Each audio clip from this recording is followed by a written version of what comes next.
All right, Joel Gausten here from joelgausten.com. One of the great pleasures I have doing this channel is it allows me to connect with musicians who really had a great part in forming my love of music to begin with.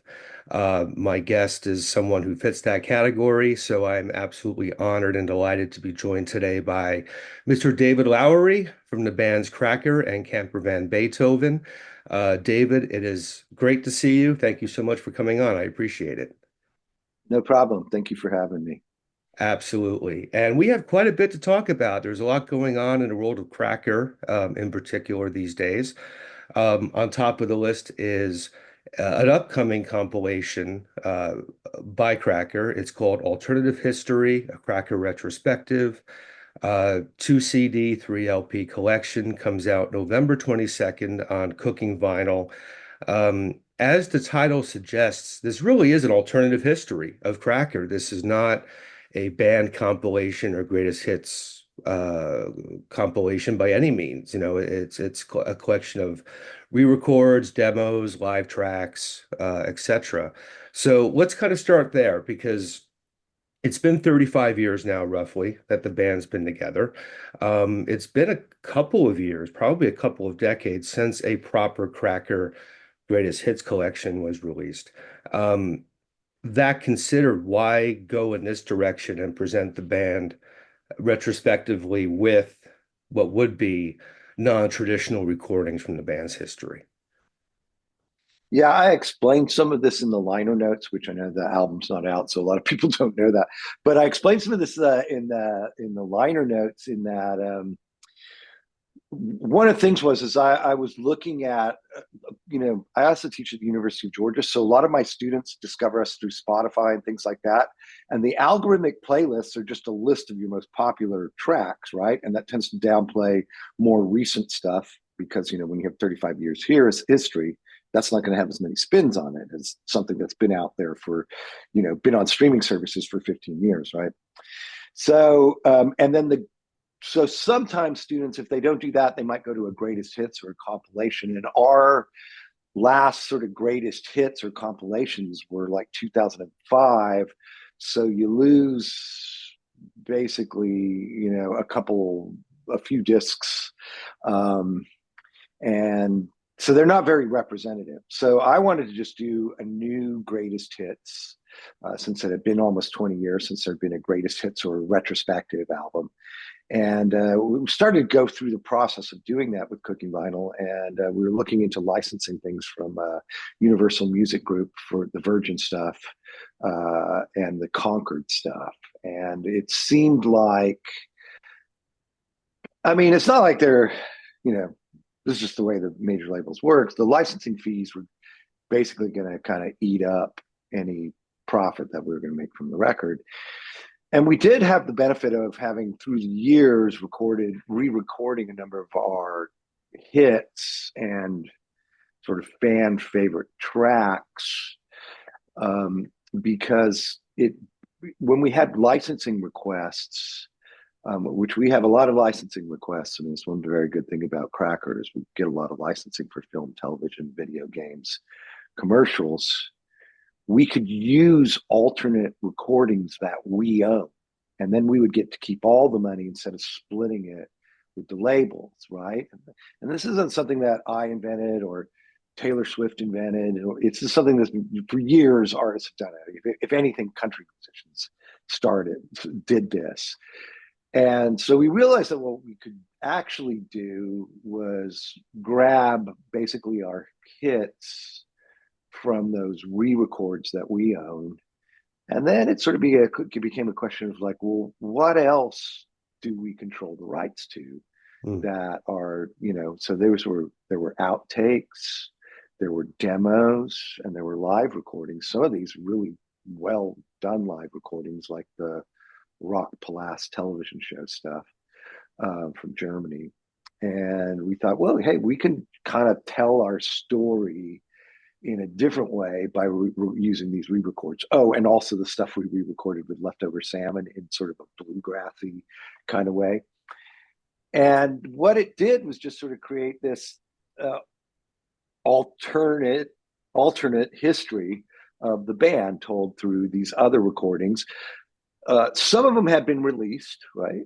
Um, some of them were very rare, limited edition things that appeared on B sides and stuff like that, and some of them were totally unheard by the general public. So the constraints, Joel, the constraints led us to make sort of an interesting record, right? Which sometimes happens. Having constraints leads you to be creative in other ways.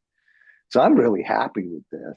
I mean, um, and I think now, sort of if the idea was, it just sort of clicked in my mind from my students who are, their parents might have been Cracker fans or something like that. That if somebody got a hold of this disc, and this was their introduction to Cracker, maybe after they heard Low in Perks of the Wallflowers or something like that, they'd have a much more representative idea of what the band is about. Yeah, I think it absolutely works. Sometimes when I get sent a promo and it's a collection of B-sides and unreleased material, I automatically know, okay, this is going to be a situation where it's obvious why these things weren't put on the record, right? But it's not the case with this collection. I think it's exactly what I was hoping for it to be because I came up a Cracker fan, and admittedly, as the years have carried on with other music kind of coming through, I didn't follow the band as closely as I had, say, in the 90s. So for me, it gave me an opportunity to kind of catch up with what you've been doing the last few years. And it's a stunning collection of music that stands on its own. Um, and the re-records in particular, in many cases, are incredibly strong. I would dare say that the version of Almond Grove on this collection, Mm. I prefer that to the original studio recording, to be Yeah. Oh, well, honest. thank you. Well, that has the benefit of, like, sort of the record. We'd made the record is out, and I was like, felt like it fell short a little bit. And so that's basically John Keane, who from REM fame, who lives down the street from me. And I just kind of handed it to him. It's like, I want to make this better. Mm. And, you know, John's known for, basically, if you bring him something to mix, he'll often like replay a lot of the stuff on it, and because he can play anything. And so that's what I was going. It's like, here, here's your guide. Take my vocal, and he even had me come in and just sing the vocal again too. So here's the click. Here's my vocal. Here's your guide. Let's do it. And he did. It's really fantastic. I think he did.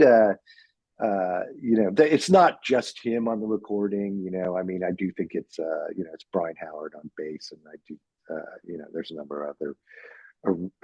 Bayer's still on there, and he's piano player, backing vocalist on that record. Yeah, So, it really came out fantastic. And one of the things I love about the compilation is it allows me to, like I said, catch up with what you had done in more recent years. And I've realized there are some real treasures in your later catalog. One example that stands out for me is Turn On, Tune In, Drop Out With Me, which is a yeah. gorgeous, later period song. So I Mhm. would recommend a viewer who may be most familiar with Cracker through Low and that era Mhm. to get this collection because it really shows the band A has been active this entire time and B has produced perhaps their finest work in more recent years. The band has Right. continued to evolve and create interesting music. Um, One song I wanted to bring up in particular, which I suspect has quite a bit of a backstory, is "It Ain't Gonna Suck Itself," Uh-huh. which seems very pointed in its approach and its messaging there. Yeah. Yeah. So, it's the classic, it's the backwards double entendre song. So, so it, it, it's basically our kiss off song to Virgin Records, which, um, we were on Virgin Records for many, many years, and at some point, Virgin Record found themselves in a lot of financial problem when they sort of overreached with Mariah Carey, and it basically bankrupted Virgin Records. I mean, they didn't bankrupt because they were absorbed essentially by their by EMI, which was a joint venture with Virgin at that point. But they signed Mariah Carey, and they did a lot of artists wrong who had albums out and who were touring. So one of the things that happened was, we were on tour, and suddenly, our promo guy at the record label's like, "Hey, I'm not allowed to work on your record anymore. In fact, we have to withdraw all resources." We just started our tour, so we decided we would have like kind of a funny kiss off song for the record label, and it just kind of evolved into this, sort of epic sort of takedown of the label, which kind of goes off on tangents about the Residents, the rumor that our manager had stolen the Residents' eyeball, which wasn't true, by the way, one of the Residents' eyeball, but it was like a rumor. And so it just goes off on all these tangents, but we put it in a Tex-Mex style, like classic, like Freddie Fender, West Texas, 60s Tex-Mex style, which to me is kind of, if I can say, the genius of it. We didn't put it in a straight up rock context and stuff. So that's a fun song, and that we had added to our first sort of re-record greatest hits in 2004, I guess that was. We just added that as an additional song to that collection, right? It was kind of this funny one-off, right? But people love it, so. Yeah, yeah, it's a fun track for sure. Um, let's kind of rewind a bit to the Low era. I bring that up specifically because at that time, well before I got into doing any of this stuff, I was working at a quarry at the time, loading buckets of Mm. gravel all day. So the guys and I in our trucks would have on commercial rock radio all day as we worked. Mm-hmm. And that song was everywhere. We heard that song probably half a Mm-hmm. dozen times a day during a work shift. Yeah. And it was really that era where the industry was an industry, and a song like that could be massive. This was the era of massive videos, massive singles, tons of records being sold, all of that stuff.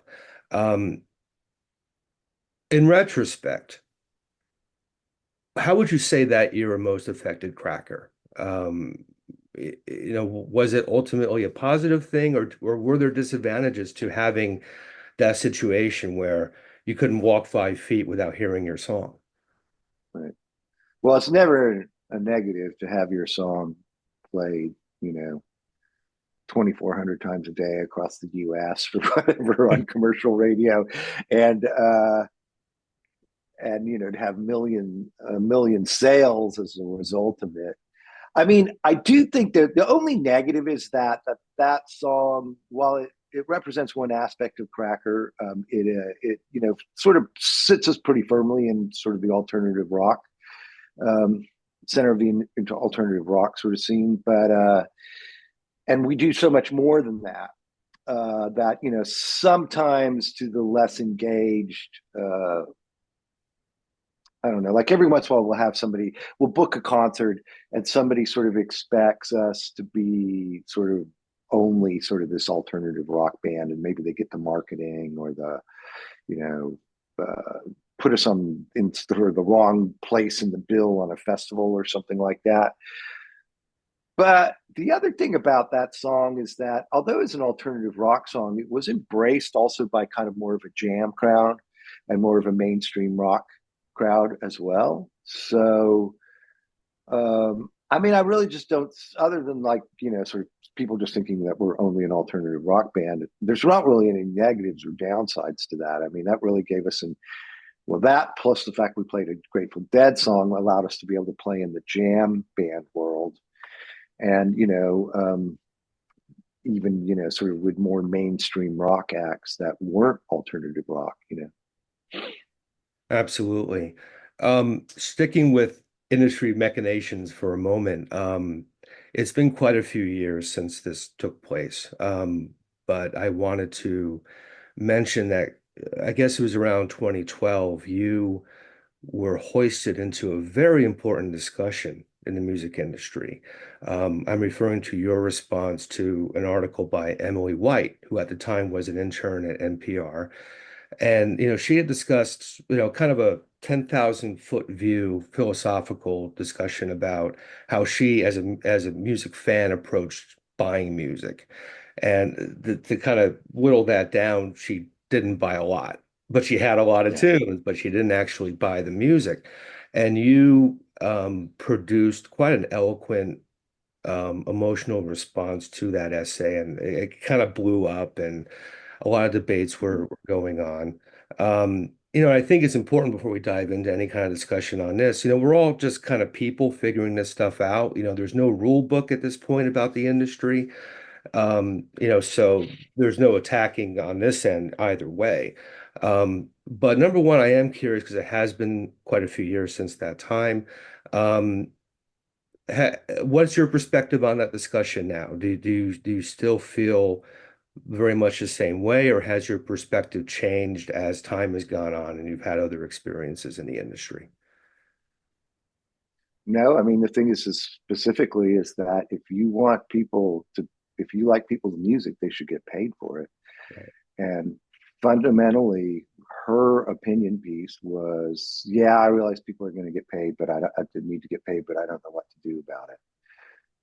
And that was just so like, well, I don't know if that was just so, uh, the shirking of that responsibility when it comes to music, or social responsibility when it comes to music, was something that people don't do when it comes to, say, environmentalism, or you know you know what I mean, like the personal responsibility of that.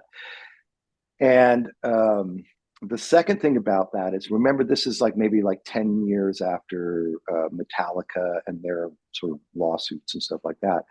And, a lot of people look at that and think Lars Ulrich was wrong, or, the things he said were BS, or, he was just kind of lying. But if you go back and actually look at what Lars Ulrich says at that time, he predicts completely 100% accurately that if you, like, sort of essentially free up artists' copyrights so that they're not compensated for that, instead of having like record labels be the big bad gatekeepers, you'll have these tech platforms that will figure out how to monetize our work, sort of unaccountable tech platforms that will monetize our work and won't pay us either.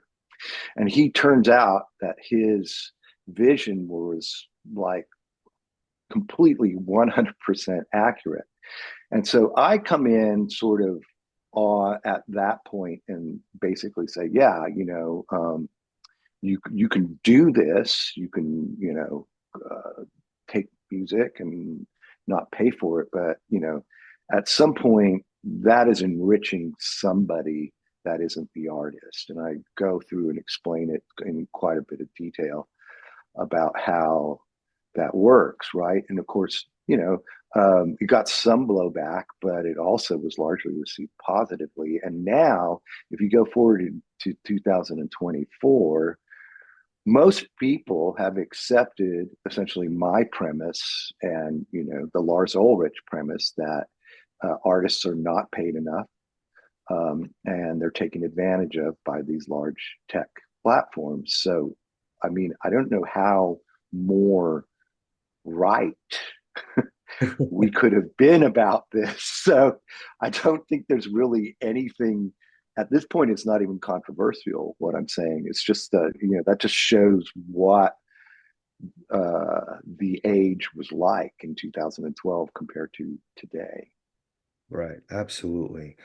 One element of your response to Emily, and if I have it wrong, please feel free to correct me. But one point you make that I found interesting was in response to the general belief that, well, the record companies will always rip off the artist, so we can take the music. Yeah. And you had discussed what I interpreted as your argument kind of in support of the record companies giving advances.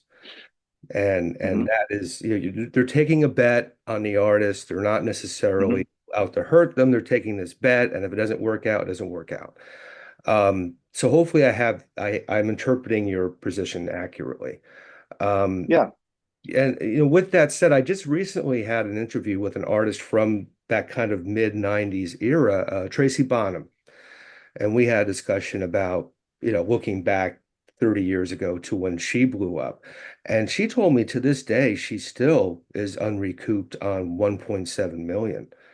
And she doesn't Well, expect to ever see a dime from that. So that's kind of the right. other side of that coin. So um, I have to get Well, to taking that position that that wasn't the experience with you in Cracker.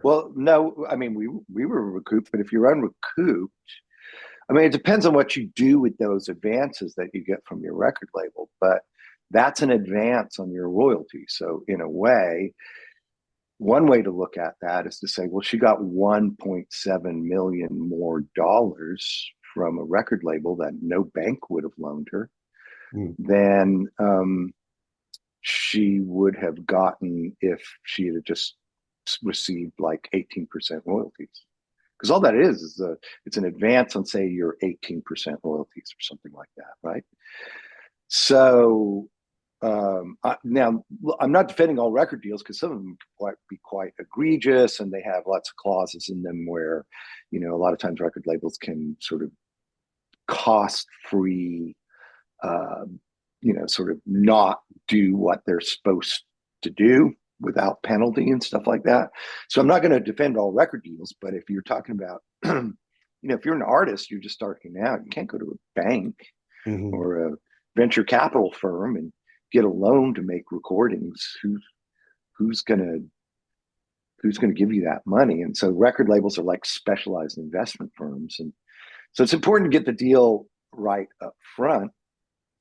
Um, that said, I know one thing that a lot of artists have done is they've basically gone back to their record labels and said, "Hey, if you look at the contract, the things like uh, streaming are actually licenses to copy and distribute works. And the licensing is a whole different matter. And usually the artist's contract says they get 50% instead of 18%. And I know, like, my label at some point, because of conversations like this, or not my label, my one of my labels, the big label, Virgin, which is owned by Universal, at some point Universal switched that and said, yeah, okay, we don't totally agree, but we'll go ahead and pay streaming out at 50% instead of 18%. And so, like, an artist like me recouped pretty quickly after that. Mm. And I would like to know more about what her contract situation is, because it's possible we could remedy a Mm. lot of that retrospectively. If they're doing that with other artists, they should be doing it with her. But I don't know, maybe not. So it's not like I don't have sympathy for her, but I mean, you got to also remember that at least the record company's giving you an advance, whereas if you're just independent and you spend all the money yourself to make a record and put it on a streaming service, you essentially pay up front for all the costs. And then, so you're independent, you put it on streaming service and YouTube and stuff like that. You're getting your costs paid back over 30 years, right? And so it's putting the risk of raising capital to make recordings back onto the artist instead of specialized companies like record labels that are essentially the same as banks or investment firms, right? Yeah, yeah, yeah. You That and not that said, there's horrible record contracts and horrible, uh, you know, unethical record executives and labels and attorneys and stuff out there and stuff like that. It's so this is I'm painting with a very, very broad brush here when I defend the labels. I'm just saying the system of advances and stuff like that has a benefit to artists. It can Yeah, have a benefit to artists. And yeah, so that's, I think, the point that I'm making, um, uh, right, in that case. absolutely, absolutely. And as an interesting postscript to this situation that's now a decade plus Mm-hmm. old, knowing that you and I would be talking today, I did a bit of research into Emily White, and Mm-hmm. the Los Angeles Times just this past summer put out a, where is she now profile. And I went, oh, fantastic. I'll read that. It's paywalled. How fantastic. That's brilliant, right? Yeah, that's right. So I thought that That's was right. that was a funny, period at the end of that sentence. It's like, oh, okay. Yeah. Yeah. Well, Because that's what everybody's discovered after a while. Remember, there were a lot of people who were like, well, a lot of that comes from somebody who I know. A lot of that comes from a book called Free by Chris Anderson, who was the editor of Wire. He sort of sketched out how digital products should be delivered, and came to the conclusion that, that basically they'll be free, but they'll be supported advertising or freemium or, stuff like that. And in some ways, he's right about that. But in some ways, a big chunk of it doesn't work. And so you have everybody from, you know, television streamers, movie streamers,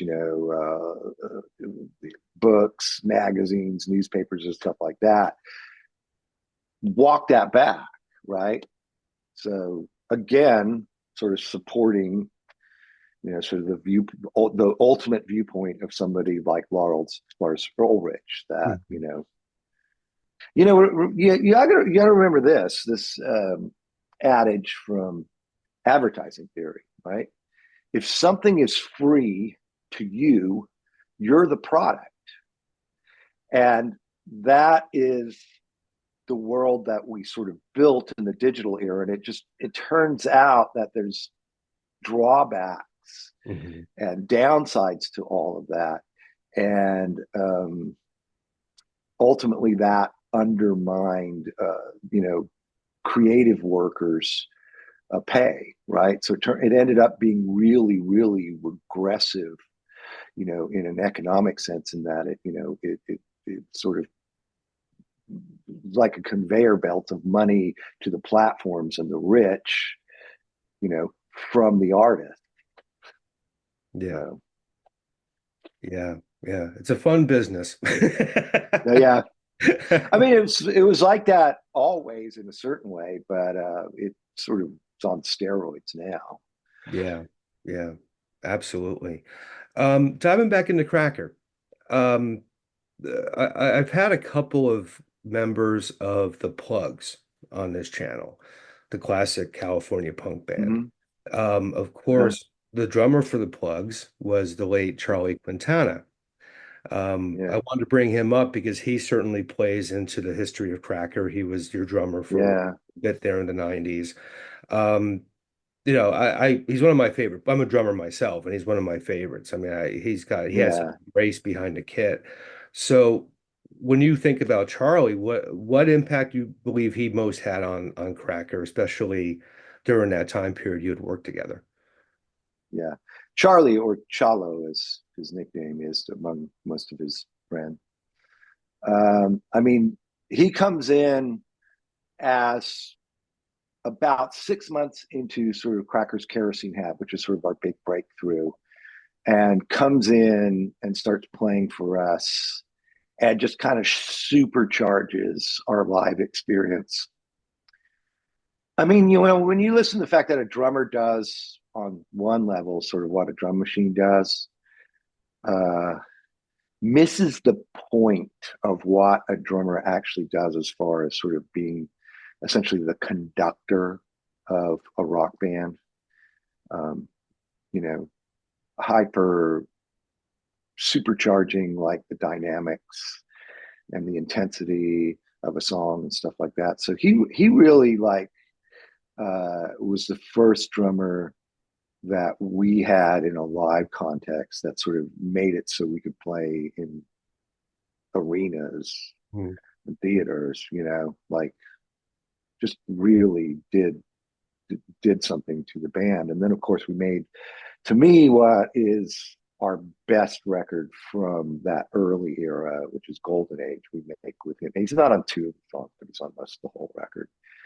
And he really brings a wonderful, not just wonderful dynamics, but just yeah, brings us sort of a taste and a finesse to the album that um, just wasn't there before. So yeah, he was a great he was a really great drummer, just super great stylist. Yeah, yeah. And that's what I've heard from anytime this comes up on the channel, the sentiment is very similar, Mhm. and just listening to those records. He made any band he was with sound better, in my opinion. He just had that That's right. element to his style. Very much missed, of course. Um, Going back a bit further into history, my entry point into your music was, well, I Fatima was the first song I heard of yours. Um, Mhm. and then I really dove into Key Lime Pie. That was the first album of yours I bought. That's for quite a few years, the final Camper Van Beethoven record in 89, 90. And great record, a challenging record, but a record that kind of brought the band to the bigger masses. The Manfred Mann cover was, or I'm sorry, the Status Quo cover, I should say, was big. It was an oddity to have the viol. Like the sound was different for its time, but still accessible largely at the same time. And then I remember thinking, even at that age, because I've always been nuts about this stuff, I was thinking the next album is going to be the one that's going to break this band, because they Uh-huh. set the seed with that. Yeah, But of course, it kind of did, but it wasn't Kemper Van Beethoven. At that point, it was the first Cracker record. that's Um, right. so a lot of big changes happened within a short period of time. So um, why at that point, I know Camper, has been active in recent years as well. Mm. Why did the band sort of cease to be at that point and Cracker sort of take over that momentum that was existing at that point in time? Yeah, I think there's just like stylistic and personal differences. I mean, there was some journalist who said the funniest thing about Camper Van Beethoven's breakup when somebody in New York, music journalist, who later when Camper gets back together, we secretly re-record Fleetwood Mac's Tusk, and so he's comparing the dissolution of Fleetwood Mac to Camper Van Beethoven. It says, well, sort of says something like this, while Fleetwood Mac, sort of blows up like this sort of massive explosion. Camper Van Beethoven just kind of dissolved like a urinal cake. And what they were getting at, totally accurate, was that, Camper was a side project for everybody in the band, except for basically me. Or it was even my side project at first, but then, like there was the Monks of Doom that were within Camper, and then, Jonathan Sagal had all of his solo stuff and like that. And in some ways, the band was sort of passive aggressively sort of hostile to their own success and sort of always felt slighted that their other projects, which they felt were better than Camper Van Beethoven, wasn't successful. And so this sort of internal like weaknesses in the structure of the band. I mean, it's like having a bad weld in your bridge or something like that. Is just sort of made the thing unstable and made it easier for it to fall apart when there was like personal conflicts and stuff like that within the band. Um, that said, I think in like retrospective, like everybody kind of understands how important that was, and that allowed us to come back together and make music again. But at the time, that's one of the things that didn't help the band. But it's also what made the band interesting. It's like there was like sort of a lot of stuff, in a way we were working at cross purposes, but in another way, in order to make those different things work, we had to come up with clever arrangements and solutions and stuff like that for the band. It created this really interesting band. Yeah, absolutely. It seemed to me with the release of the first Cracker album and subsequent releases. Initially when I heard the first single when Teen Angst came out, I'm like, oh, David Lowery's got a thing. And it's like, oh, this is different than Camper. This is a little bit more accessible, a little bit more streamlined. Um, was that an intentional approach on your behalf, or was it a result of maybe working with Johnny, bringing Johnny in and moving forward in that direction? Well, one of the things was is I discovered that just uh, one of the things about a band is it's just sort of easier to manage is if it's really just it's not like a narco syndicalist collective commune where six people have to decide exactly what we're going to do, right? And both writing and the structure and management of the business. And so I was like, oh, let's just have two people basically be the band, and we'll like hire everybody else. And that's although we've had Davey as sort of a member for a while, Davey Farragher, who's in the Elvis Costello and the Imposters now, uh, and so in a lot of ways it was streamlined in the way it was managed as a business, right? But it also sort of kind of reflected in the music, but that was kind of purposeful too. It's like you really just need a lead guitar. You need a singer that says some shit, and then you have the guitarist that plays some shit, right? So that's your call and response. You get everybody to sing like sort of gang vocals in the background, for the vocal call and like the other part of the call and response, and that's rock. But we also liked the the sort of the eclecticness of Camper Van Beethoven. Um, and look, and there was some retro sort of backwards looking in Cracker. I thought that was healthy. Like we were like, well, what are the classic sort of rock bands that we like? What do they do? Well, they don't. If you look at the Stones, pretty eclectic the styles of music they play. But bands like Little Feat that we liked, they're mixing kind of soul with some country elements, with some rock elements, or even Led Zeppelin and stuff like that. So we decided to stick with the kind of a little of this, a little of that we had in Camper Van Beethoven. We just kind of narrowed what the this and that's were to sort of the things that we could play more authentically, just having grown up on things like bluegrass, country music, and rock music. And so that's why it's sort of more streamlined and stripped down. It's conscious. But I got to say this too, though, that I think like if Camper had stayed together, some of those songs we were working on, or I was working on anyway, while Camper was still together, things like St. Cajetan, Infirmary. There's a number of songs like that, and I don't know if they would have fit as well with Camper, but Johnny Hickman certainly makes them their own, makes them big rock songs. But part of why Cracker becomes so much bigger than Camper Van Beethoven right out of the box is, I mean, if you want to talk about radio formats, when Camper Van Beethoven breaks up, there's about 60 alternative rock radio stations, commercial alternative rock radio stations in the United States. By the time Cracker's record comes out, there's like 200 and something. Hmm.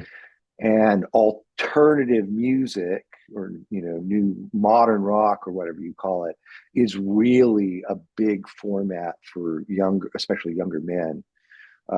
has a better female demo than rock radio, and just it's it's the it's the best format for the record buying public when Cracker comes out. So it's just automatically bigger because the radio format that we're plugged into is so much bigger. Hmm. And so, as much as I'd like to say, well, our songwriting is totally fantastic on that, that right out of the box on that record, which I think is pretty good, right? A lot of it is like being in the right place at the right time. In another way, we're in the wrong place at the right time, is because that's actually an Americana record, a roots rock record. It's blues rock, country rock, with a couple tracks that passed as alternative. And the same with the second record, as grunge is becoming the biggest music form out there. So it's kind of weird that it succeeded, Hmm. but because of the legacy of Camper Van Beethoven, we fit into the format, and there we are. Excellent. As we wrap up, I wanted to ask you, specifically about working with Johnny. Cracker's been at this 35 years, which is the main reason why the upcoming collection is coming out. Um, Few things last 35 years, well, especially in Mm-hmm. the music industry, but marriages don't last. Most bands Mm-hmm. last 35 months if they're lucky. But you're, 3+ decades into this. What makes this work? What makes your partnership with Johnny continue to thrive to where, we're talking in 2024 about this history of Cracker music that's come, for 3 decades worth, at this point. Well, what's been the secret to that success? I think the main thing is that we have very similar backgrounds, and we essentially grew up together. I mean, I didn't meet him until I was 18, but we're from the same fairly small town in Southern California. Out, it was kind of the ranching farming region at that time. It's now kind of an exurb of Los Angeles. But we grew up there. We grew up listening to the same radio stations, listening to the same bands. And he was the only other guy that I knew we might go to like see a Black Flag or Dead Kennedy show in Metro Los Angeles, and then drive home with all these punk rockers, and everybody's asleep. So we like start playing classic, country cassettes or the classic country radio station and stuff like that. Our fathers were both in the Air Force. Very sort of similar background in many, many other ways. And sort of allowed us to sort of jibe together in the way that, like, sort of maybe in the old world, you sort of the extended family of people you are related to or maybe not related to from the village in southern Italy that you're from, you just kind of are kind of bound sort of semi-tribally together or something like that. That that lowers a lot of the conflict points and stuff like that in a band. And what you think is important, what you don't think is important, sort of attitudes to sort of work and um, fun and loyalty to people and stuff like that are very, very different. And that allowed the band to stay together in a lot of ways longer than other people would. Also, it's just two of us. Right. It's easier to work out conflicts when there's two instead of like a six-way uh, balkanized conflict. Right. Yeah, absolutely. Well, it's a pleasure knowing this material, particularly on the new compilation, Alternative History, a Cracker Retrospective. Again, that's November 22nd on Cooking Vinyl. David, it's been a real pleasure talking to you. This is something I've wanted to do for a long time. So I'm really happy we were able to touch base about this and talk a little bit about everything at one time. So thank you. That sounds great. Okay, well, thank you. Appreciate it. It was really fun.